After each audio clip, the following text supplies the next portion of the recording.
আজকে ক্লাস 11-এর যে টপিকটা আমি তোমাদের পড়াবো সেটা হচ্ছে ভীষণ ইম্পর্টেন্ট একটা টপিক। সেটা হচ্ছে কৃত্রিম উপগ্রহে ভারহীনতা, যেটাকে ইংরেজিতে বলা হয়, দেখো লেখা আছে ওয়েটলেসনেস ইন আর্টিফিশিয়াল স্যাটেলাইট। কৃত্রিম উপগ্রহে ভারহীনতা। আমরা সকলেই জানি যে কৃত্রিম উপগ্রহে যে কোনো বস্তু ভারহীন হয়, অর্থাৎ তার ওজন শূন্য হয়। এখন দেখো ওজনের ফর্মুলা হচ্ছে W=mg। তো তোমাদের হয়তো মনে হতেই পারে যে কৃত্রিম উপগ্রহ হয়তো জিটা শূন্য হয়, মাস তো শূন্য হতে পারে না, তো জিটা শূন্য হয়, অর্থাৎ অভিকর্ষণ থাকে না, সেই কারণে হয়তো ওয়েটটা জিরো হবে। কিন্তু বাস্তব ক্ষেত্রে কিন্তু সেটা নয়, কারণটা একটু আলাদা। তো কি সেটা আমরা এখন আলোচনা করব। ছবিটার দিকে ভালো করে তাকাও। এইটা হচ্ছে স্যাটেলাইট, ঠিক আছে? এই স্যাটেলাইটটা, এটা হচ্ছে পৃথিবী। এই পৃথিবীকে কেন্দ্র করে একটা আর ব্যাসার্ধের সার্কুলার পথে অরবিট করে রোটেট করছে, চারদিকে আবর্তন করছে। বেশ, ক্যাপিটাল এমটা হচ্ছে মাস অফ দি স্যাটেলাইট, অর্থাৎ উপগ্রহের ভর। স্মল এমটা হচ্ছে mass of the person inside the satellite, অর্থাৎ ওই উপগ্রহের মধ্যে যে ব্যক্তিটা বসে রয়েছে, দাঁড়িয়ে রয়েছে, তার ভর হচ্ছে স্মল এম। এনটা কি একটু পরে বোঝাচ্ছি। ভিটা হচ্ছে orbital velocity of the satellite. এই যে স্যাটেলাইটটা পৃথিবীর চারদিকে ঘুরছে, যে কক্ষীয় বেগ নিয়ে ঘুরছে, that is V, orbital velocity of the satellite. আর আরটা হচ্ছে radius of the orbit of the satellite, অর্থাৎ এই যে বৃত্তাকার পথেও ঘুরছে, তার রেডিয়াসটা হচ্ছে স্মল আর। এইবার প্রশ্ন হচ্ছে এনটা কি। এই এনটা কি সেটা আমি তোমাদেরকে বলছি। খুব ভালো করে একটা জিনিস বুঝতে হবে এই জায়গাটা, এই কনসেপ্টটা দরকার আছে বোঝার। সেটা হচ্ছে, আমরা কি আমাদের নিজের ওজন অনুভব করতে পারি? এটা বড় প্রশ্ন। এই জিনিসটা বোঝা দেখো, আমরা দাঁড়িয়ে আছি মাটির ওপর, তাহলে মাটির ওপর আমার ওজনটা কাজ করছে, তাহলে আমি কি করে আমার ওজনটা অনুভব করছি? আবার তোমরা ছোটবেলায় পড়েছো অবাধে পতনশীল বস্তুর ওজন শূন্য হয়, weight of a free falling body is zero. তো জিরো কেন হয়? ও তো জি অ্যাক্সিলারেশন নিয়েই পড়ছে, ওর যে ফোর্সটা কাজ করছে সেটা হচ্ছে এম জি, সেখানে না এম জিরো না জি জিরো, কোনোটাই জিরো না, তাহলে কি করে ওর ওয়েটটা জিরো হয়ে গেল? তো এই বিষয়টা বুঝতে গেলে যেটা কনসেপ্ট লাগবে সেটা হচ্ছে নিউটনের থার্ড ল। একটা জিনিস ভালো করে বোঝার চেষ্টা করো, আমার ওজনটা কিন্তু আমার ওপর কাজ করছে না, কারণ আমি দাঁড়িয়ে আছি মাটির ওপর, কিংবা আমি চেয়ারের ওপর বসে আছি, তাহলে আমার ওয়েটটা হয় মাটির ওপর কাজ করছে অথবা চেয়ারের ওপর কাজ করছে। তাহলে মাটি বা চেয়ারের ওপর ওটা হচ্ছে অ্যাকশন বা ক্রিয়াবল। সঙ্গে সঙ্গে according to Newton's third law, মাটি এবং বা চেয়ার আমার ওপরে যে নর্মাল রিয়াকশনটা দেবে, লম্ব প্রতিক্রিয়া দেবে, সেইটা আমার ওপর কাজ করছে, সেটাই হচ্ছে এন বা নর্মাল রিয়াকশন। যদি কোনো কারণে ওই লম্ব প্রতিক্রিয়া বা নর্মাল রিয়াকশনটা জিরো হয়ে যায়, অর্থাৎ আমার ওপর যে বলটা কাজ করছে সেটা যদি কোনো কারণে জিরো হয়ে যায়, তাহলেই কিন্তু আমি আমার ওয়েট সম্পর্কে কিছু বুঝতে পারবো না। যেমন যখন একটা বস্তুকে ফ্রি ফলিং ফেলা হচ্ছে অথবা অবাধে পতনশীল হচ্ছে, তার কিন্তু ওয়েটটা নিচের দিকে কাজ করছে, কিন্তু যেহেতু সেটা ফ্রি ফলিং, তাকে নর্মাল রিয়াকশন ওপর দিকে দেওয়ার কেউ নেই, এবং যেহেতু তার উপর কোনো নর্মাল রিয়াকশন কাজ করছে না, মানে নর্মাল রিয়াকশন জিরো, তাই তার ওয়েট হচ্ছে জিরো। কিন্তু যেই সে মাটি টাচ করবে, সঙ্গে সঙ্গে মাটি তাকে নর্মাল রিয়াকশন দেবে, এবং তখনই সে তার ওয়েট সম্পর্কে একটা তার ফিলিংস আসবে বা অনুভব সে করতে পারবে। ঠিক আছে?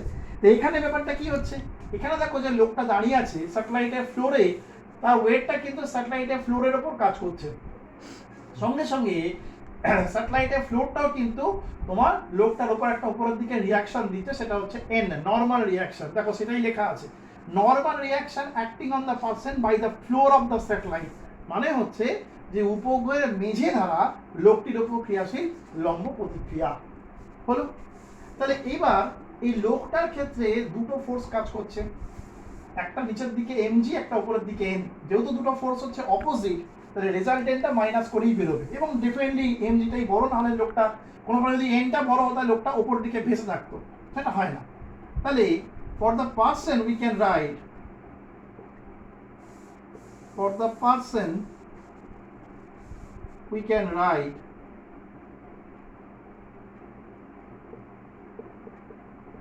For the person we can write, এই লোকটার ক্ষেত্রে আমরা লিখতে পারি mg minus n equals to mv square by r। এটা করতে গেল mv স্কোয়ার বাই r মানে হচ্ছে সেন্ট্রিপিটাল ফোর্স, অভিকেন্দ্র বল। একটা জিনিস ভালো করে বোঝো, এই যে mg মাইনাস n, মানে mgটা n এর থেকে বড়, তার মানে ডিরেকশনটা এদিকে আছে, towards the centre of the earth, পৃথিবীর দিকে আছে। তাহলে এটাই হচ্ছে অভিকেন্দ্র বল বা centripetal force, that is mv²/r হলো।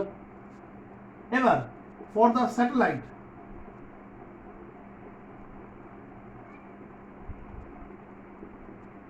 we can write, for the satellite we can write, উপগ্রহের ক্ষেত্রে আমরা লিখতে পারি capital mg equal to mv²/r। বলি বিষয়টা, উপগ্রহটা কিন্তু তোমার শূন্যে ভাসছে, তাহলে উপগ্রহটার উপরে কিন্তু নর্মাল রিয়াকশন দেওয়ার কেউ নেই, ঠিক আছে? তাহলে উপগ্রহটার যেটা ওয়েট, যেটা নিচের দিকে কাজ করছে মানে টুয়ার্ডস দ্য আর্থ, সেটাই কিন্তু এখানে সেন্ট্রিফুগাল ফোর্সকে সাপ্লাই দিচ্ছে, অভিকেন্দ্র বলকে সাপ্লাই দিচ্ছে। এবং এখানে কিন্তু ক্যাপিটাল এম বসবে, কারণ স্যাটেলাইটের মাসটা কিন্তু ক্যাপিটাল এম।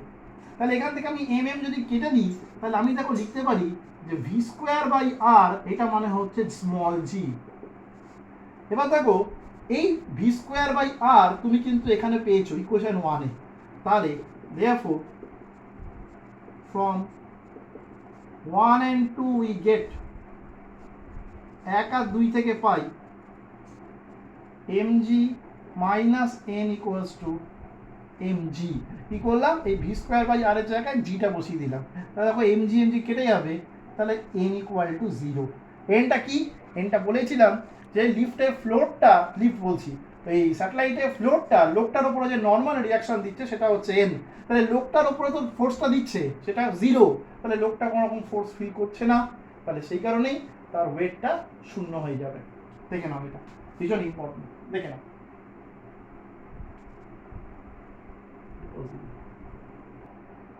দেখো আমাদের নেক্সট যে টপিকটা আমরা পড়াচ্ছি সেটা হচ্ছে গ্র্যাভিটেশনাল ফিল্ড ইন্টেন্সিটি বা এবং গ্র্যাভিটেশনাল পোটেনশিয়াল।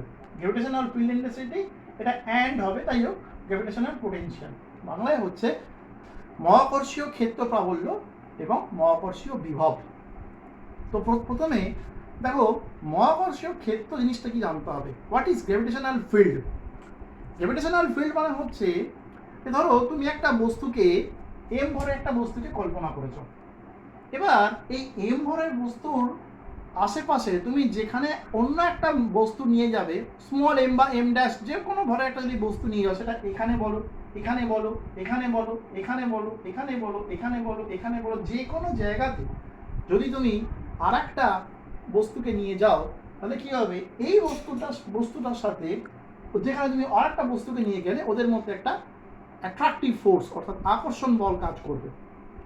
তো তার মানে বুঝতে হবে যে এই বস্তুটাকে ঘিরে, এই বডিটাকে ঘিরে এর চারপাশে এমন একটা সার্টেন রিজিয়ন আছে, জায়গা আছে বা ক্ষেত্র আছে, যে ক্ষেত্রের মধ্যে অন্য একটা সেকেন্ড বডিকে নিয়ে আনলেই দুটো বডির মধ্যে একটা অ্যাট্রাকটিভ ফোর্স কাজ করবে বা আকর্ষণ বল কাজ করবে। যেটা তোমার ম্যাগনেটের ক্ষেত্রে হয়, যেটা ম্যাগনেটের সামনে যদি একটা ম্যাগনেট বা ম্যাগনেটিক সাবস্টেন্সকে নিয়ে যাওয়া হয়, তাহলে কি ওদের মধ্যে একটা আকর্ষণ হয়।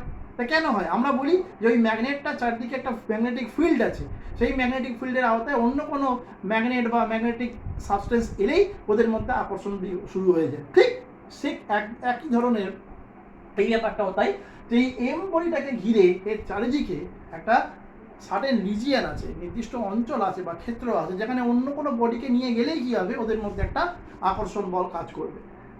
এই ক্ষেত্রটাকেই বলা হয় গ্র্যাভিটেশনাল ফিল্ড বলা হয়, গ্র্যাভিটেশনাল ফিল্ড বা মহাকর্ষীয় ক্ষেত্র বলা হয়। এবার হোয়াট ইজ ফিল্ড ইন্টেন্সিটি? তাহলে ফিল্ড ইন্টেন্সিটিটা কি, ক্ষেত্র প্রাবল্য কি? সেটা হচ্ছে এই গ্র্যাভিটেশনাল ফিল্ডের মধ্যে যে কোনো একটা পয়েন্ট তুমি কনসিডার করো, ধরো এখানে একটা পয়েন্ট তুমি কনসিডার করেছো, ঠিক আছে, এটা সেন্টার থেকে ডিস্টেন্সটা হচ্ছে ধরো এক্স, এটা সেন্টার থেকে ডিস্টেন্সটা হচ্ছে ধরো এক্স। তো এই পয়েন্টটার নাম দিলাম মনে করো পি। তো এই পয়েন্টে আমি একটা একক ভরের বস্তুকে রাখছি, আ বডি অফ ইউনিট মাস, একক ভরের বস্তুকে রাখছি। কেন রাখছি? এটা বাই ডেফিনেশন, এগুলো তোমরা শিখবে পরে যখন আমরা ক্লাস 12-এ ইলেকট্রিক ফিল্ড নিয়ে আলোচনা করব, ম্যাগনেটিক ফিল্ড নিয়ে আলোচনা করবো, তখন জেনে রাখবে ইন্টেন্সিটি বা পোটেনশিয়ালের ডেফিনেশনে একটা ইউনিট মাস বডিকে বা একক ভরের বস্তুকে কনসিডার করতে হয়, এটা বাই ডেফিনেশন করতে হয়, ঠিক আছে। তাহলে কি হলো না, একটা একক ভরের বস্তুকে রাখলে এই বস্তুটার উপর যে ফোর্স কাজ করবে সেটা কি আমরা বলবো হচ্ছে field intensity, gravitational field intensity. আবার বলছি, গ্র্যাভিটেশনাল ফিল্ডের মধ্যে যে কোনো পয়েন্টে, যদি এখানে রাখি না, এখানে এখানে এখানে এখানে এখানে যে কোনো পয়েন্টে একটা ইউনিট মাস বডি রাখলে এই বস্তুটার জন্য ওর মধ্যে যে আকর্ষণ বলটা কাজ করবে, মানে ওর ওপর যে আকর্ষণ বলটা কাজ করবে এই গ্র্যাভিটেশনাল ফিল্ডের জন্য, সেটাকেই আমরা বলছি হচ্ছে ওই পয়েন্টে গ্র্যাভিটেশনাল ফিল্ড ইন্টেন্সিটি। এটাকে লেখা হয় ই দিয়ে। ই মানে হচ্ছে gravitational field intensity, and that is gm/x²। প্রশ্ন আসতে পারে এটা কিভাবে এলো? কিছুই না, নিউটনের সূত্র থেকেই এটা এসছে। নিউটনের সূত্র থেকেই এটা জিনিসটা এসছে। আমি তোমাকে এক্সপ্লেন করে দিচ্ছি, দেখো বুঝতে পারবে। যদি ধরো এখানে আমি ইউনিট মাসের পরিবর্তে স্মল এম মাসকে রাখতাম, ইউনিট মাসের পরিবর্তে স্মল এম মাসকে রাখলাম, তাহলে কি হতো? বোথ সাইডে আমাকে স্মল এম দিয়ে মাল্টিপ্লাই করতে হতো, এবং এই পার্টটা দেখো হয়ে গেল হচ্ছে এফ। এটা নিউটনস ল থেকেই তুমি পেয়েছো, ঠিক আছে? তাহলে ই মানে হচ্ছে F/m। এটাই হচ্ছে ফিল্ড ইন্টেন্সিটির ধারণা, অর্থাৎ ফোর্সটা যেদিকে কাজ করবে ফিল্ড ইন্টেন্সিটি ডিরেকশনটাও সেদিকেই কাজ করবে। হলো, এর ইউনিটটা দেখা যাক। সিজিএস এ এটা হচ্ছে ডাইন গ্রাম টু দি পাওয়ার -1, এসআইতে হচ্ছে Newton KG to the power -1, dimension মাত্রা এল টি টু দি পাওয়ার -2।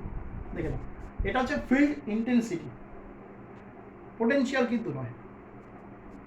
এইবার পোটেনশিয়ালের কনসেপ্ট আমরা আসছি, এটা মুছেই না।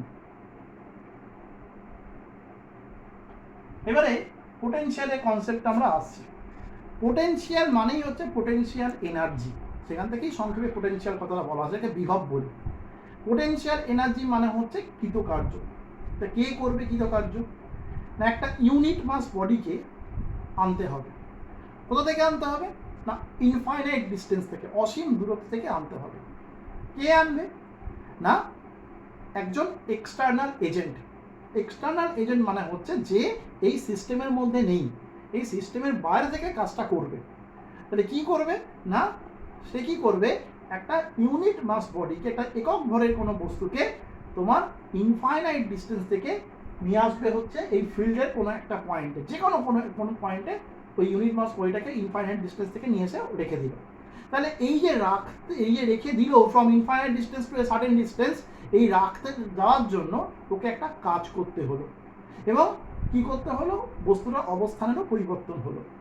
এবং তার জন্য কি হচ্ছে? বস্তুটার মধ্যে যে পোটেনশিয়াল এনার্জি, যে স্মৃতিশক্তি বা যে পোটেনশিয়াল এনার্জি তার মধ্যে স্টোর হলো, সেটাকেই আমরা বলছি হচ্ছে ওই পয়েন্টে গ্র্যাভিটেশনাল পোটেনশিয়াল বা মহাকর্ষীয় বিভব। যেহেতু মহাকর্ষ বলে প্রভাবে এই ঘটনাটা ঘটলো, মানে গ্র্যাভিটেশনাল ফোর্সের প্রভাবে এই ঘটনাটা ঘটলো, সেই জন্য এটার নাম হয়েছে গ্র্যাভিটেশনাল ফিল্ড ইন্টেন্সিটি বা মহাকর্ষীয় বিভব, গ্র্যাভিটেশনাল পোটেনশিয়াল বা মহাকর্ষীয় বিভব।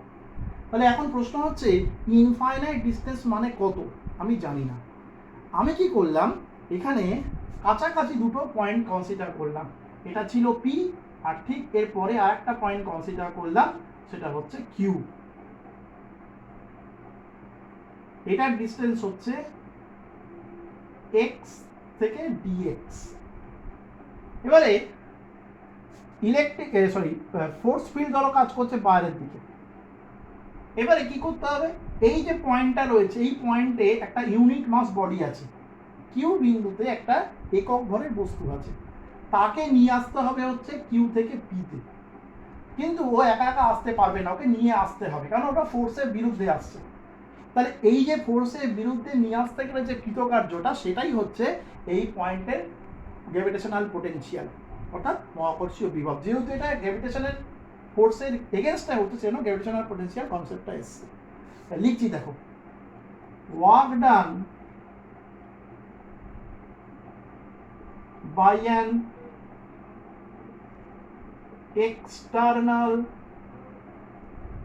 agent to move a body of unit mass from point Q to point P is dw is equals to এটা হচ্ছে E dx বুঝে না work done by an external agent to move a body of unit mass from point Q to point P মানে তোমার একটা একক ভরের বস্তুকে Q পয়েন্ট থেকে P পয়েন্টে আনতে গেলে বহিস্থ এজেন্ট মানে আমি আবার বলছি যে এই সিস্টেমের মধ্যে সেটা সেই নেই তাহলে বহিস্থ এজেন্ট দ্বারা কৃতকার্য এটা হচ্ছে dw equal to E into dx বলি এটা কেন হলো E মানে হচ্ছে গ্র্যাভিটেশনাল ফোর্সের এগেনস্টে কাজ করতে হয়েছে গ্র্যাভিটেশনাল ফিল্ড ইন্টেন্সিটির এগেনস্টে কাজ করতে হয়েছে জন্য E এসছে dxটা কেন ভালো করে দেখো P থেকে Q এর মধ্যে ডিসটেন্সটা কিন্তু dxই এটা এখান থেকে P এর ডিসটেন্স x এখান থেকে Q এর distance dx x plus dx তাহলে P আর Q এর মধ্যে ডিসটেন্স কত দ্যাট ইজ dx এবারে কি করলাম ভ্যালুটা বসিয়ে দেবো gm/x² into dx হলো এইবারে তোমাদেরকে যেটা করবো সেটা হচ্ছে ইন্টিগ্রেশন করাবো ইন্টিগ্রেশনের কনসেপ্টটা হচ্ছে এটা জেনে রাখবে ডিফারেন্সিয়েশনের কনসেপ্টটা হয় তখন যখন একটা বড় জিনিসকে আমি ছোট ছোট ছোট ছোট টুকরে বা খণ্ডে ভাগ করতে পারি তখন সেখানে ডিফারেন্সিয়েশনের কনসেপ্ট আসে আর ইন্টিগ্রেশন মানে হচ্ছে ওই ছোট ছোট জায়গা থেকে যখন একটা অনেক বড় জায়গাতে আমি যেতে চাই তখন সেখানে ইন্টিগ্রেশনের কনসেপ্ট আসে তো এখানে কেন ইন্টিগ্রেশনের কনসেপ্ট আসবে কারণ ডেফিনেশন বলছে যে আমাকে যেতে হবে হচ্ছে ইনফাইনাইট থেকে আনতে হবে কিন্তু আমি সেটা করিনি আমি একটা ছোট দুটো পয়েন্ট নিয়ে কাজ করেছিলাম কিন্তু অ্যাজ পার ডেফিনেশন আমাকে ইনফাইনাইট ডিস্টেন্স থেকে বস্তুটাকে নিয়ে আসতে হবে সেই জন্য আমাকে ইন্টিগ্রেশন করতে হবে তাহলে ইন্টিগ্রেশন করলে যেটা হবে সেটা হচ্ছে 0 to w সব বুঝিয়ে দিচ্ছি দেখে নাও integration infinite to r gm/x² dx এটা হচ্ছে ইন্টিগ্রেশনের চিহ্ন এই যে জিনিসগুলো ওপর নিচে লেখা আছে এগুলোকে বলে লিমিট মানে হচ্ছে বাউন্ডারি এটাকে বলা হয় লোয়ার লিমিট এটাকে বলা হয় আপার লিমিট এটাও তাই লোয়ার লিমিট মানে কোথা থেকে শুরু হচ্ছে কাজটা সেটা হচ্ছে ইনফিনিটি কারণ বস্তুটা ইনফিনিটিতেই ছিল সেখান থেকে একটা সার্টেন ডিস্টেন্সে আসছে এটা হচ্ছে আপার লিমিট সেটা হচ্ছে আর মানে কোথায় গিয়ে শেষ হচ্ছে এটা সার্টেন ডিস্টেন্স আর বেশ এইটা ইন্টিগ্রেশন করলে যেটা তোমাকে দেবে জিএমটা বাইরে বেরিয়ে যাবে আর এটা ইন্টিগ্রেশন করলে দেয় -1/x ফর্মুলাটা এরকম আছে লিখে দিচ্ছি এটা মাথায় রাখবে এটা হচ্ছে ফর্মুলা জিএমটা কনস্ট্যান্ট ওটা বাইরে বেরিয়ে চলে গেছে হলো এইবারে নেক্সট স্টেপটা হচ্ছে ডাব্লিউর জায়গায় আমি ভি লিখে দিচ্ছি ভিটা হচ্ছে পোটেনশিয়াল গ্র্যাভিটেশনাল পোটেনশিয়াল হলো -gm যেখানে বসে আছে বসে থাকবে এবার কি করতে হবে এক্স এর জায়গায় একবার মানে যেটা লিমিটটা আমার মানে ফর্মুলাটা যেটা বেরিয়েছে সেই এক্স এর জায়গায় একবার আমি আপার লিমিট বসাবো তারপরে মাইনাস সাইন দিয়ে লোয়ার লিমিট বসাবো এটা টেকনিক ইন্টিগ্রেশন করার দ্যাট ইজ 1/r মাইনাস 1/∞ এটা ফর্মুলা ঠিক আছে এবার 1/∞ মানে 0 এটা বাদ চলে যাবে তাহলে v ইকুয়ালস টু হলো -gm/r এটা হচ্ছে গ্র্যাভিটেশনাল পোটেনশিয়ালের ফর্মুলা দেখে নাও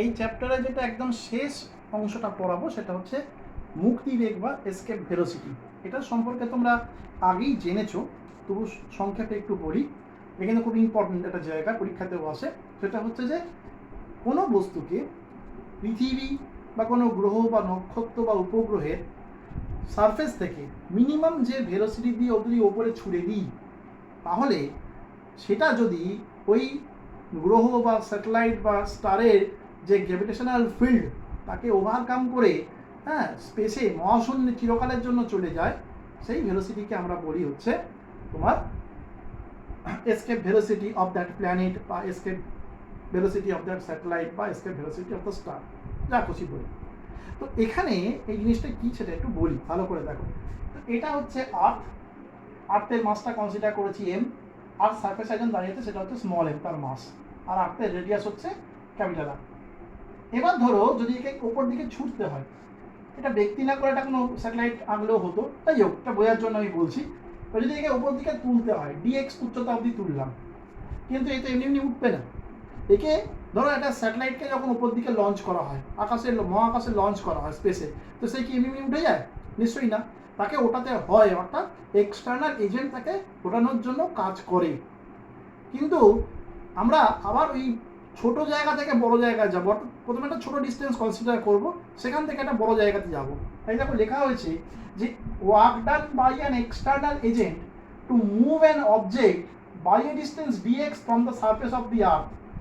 এর অর্থটা হচ্ছে যে পৃথিবী পৃষ্ঠ থেকে কোনো বস্তুকে dx উচ্চতায় তুলতে বহিস্থ এজেন্ট দ্বারা কৃতকার্য। বহিস্থ এজেন্ট মানে যে ওই সিস্টেমের মধ্যে নেই, মানে স্যাটেলাইটটাকে তুলছে কিন্তু সেটা বাইরে থেকে কাজটা হচ্ছে, স্যাটেলাইটের মধ্যে বসে থেকে কাজটা হচ্ছে না। তাহলে সেটা কত? dw ইকুয়ালস টু হচ্ছে f dx। একটা জিনিস বুঝতে হবে, আগেরটায় কিন্তু আমি লিখলাম হচ্ছে edx, এখানে কিন্তু লিখেছি f dx। কারণটা হচ্ছে আগেরটা কিন্তু এটা একক ভরের বস্তু বা ইউনিট মাস বডিকে নিয়ে কাজটা করছিলাম, যার জন্য ই এসছিল, অর্থাৎ গ্র্যাভিটেশনাল ফিল্ড ইন্টেন্সিটি এসছিল। এখানে কিন্তু একক ভরের বস্তু নেই, তার পরিবর্তে এম ভরের বস্তু আছে। তাহলে যখনই ইউনিট মাস বডি থাকবে তখন সেখানে ই আসবে, গ্র্যাভিটেশনাল ফিল্ড ইন্টেন্সিটি। আর যেখানে ইউনিট মাস বডি থাকবে না, তার পরিবর্তে অন্য কোনো মাস থাকবে, তখন সেখানে এফ আসবে, গ্র্যাভিটেশনাল ফোর্স।